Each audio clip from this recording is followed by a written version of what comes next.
Today, I want to talk about an issue that is close to my heart: weight loss pills. In a world where obesity is considered to be a global epidemic and worldwide health threat on par with infectious diseases, the medical concern over weight control has transformed into a media hype that people must be thin to be healthy and socially acceptable. People, especially teenage girls who are the most susceptible to media influence and peer pressure, began looking for ways to achieve a desirable shape.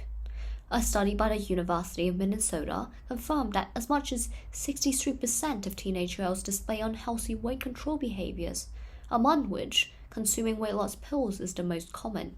Personally, I used to belong to that 63%. Despite exercising 4 times a week and having a BMI of 19, I was still not happy with how I looked.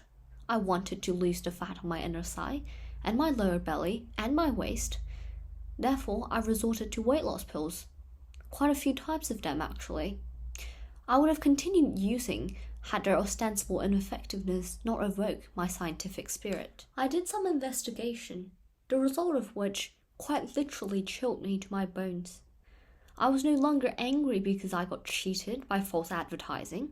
Rather, I felt extremely lucky that a lack of effect was the only issue I had to deal with, rather than the tremendous health hazards that many weight loss pills have inflicted on other people. I will now share the results of my research with you, in the hope that I can dispel some misinformation and disinformation surrounding weight loss pills. There are 4 main categories of weight loss pills, and we'll go through them individually. The first type of weight loss pills are laxatives and diuretics, which are completely ineffective and highly dangerous. Indeed, they seem to show promising results initially, with a weight loss of a few grams achieved every single day.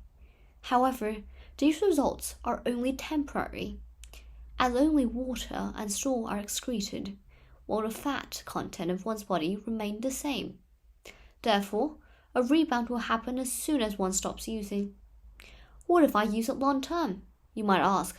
Well, a prolonged loss of bodily fluids will result in electrolyte disorder and upsets the gut microbiota, eventually causing inflammatory bowel disease or irritable bowel syndrome.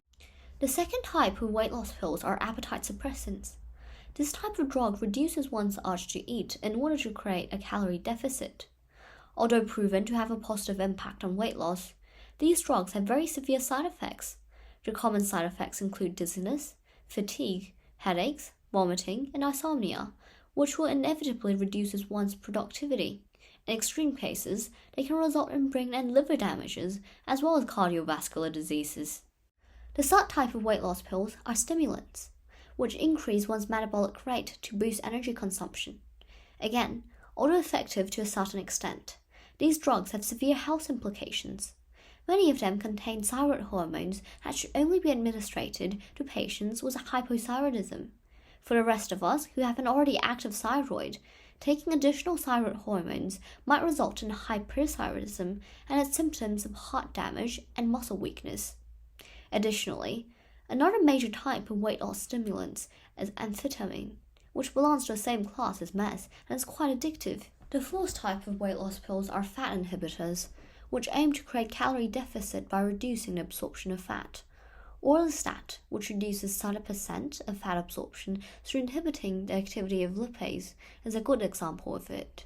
However, fat inhibitors also have adverse side effects of headaches, dizziness, and disruption upon one's menstrual cycle.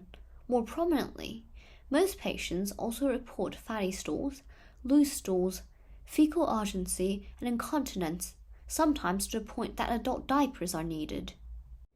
In conclusion, most weight loss pills available now have limited success in achieving weight loss while producing many adverse side effects. Therefore, they should only be used by people whose BMI is greater than 30 upon a doctor's prescription. For the rest of us who just wish to become more fit, healthy nutritional pattern and physical activity are much more effective. While I understand avoiding junk food and exercising are much harder than just taking a pill and hope for the best, there is simply no shortcut here, so I would like to encourage everyone who had resorted to weight loss pills in the past to join me in abandoning them. Together, we can also embrace a healthier lifestyle with the 3 tips provided by Professor Ledoquin.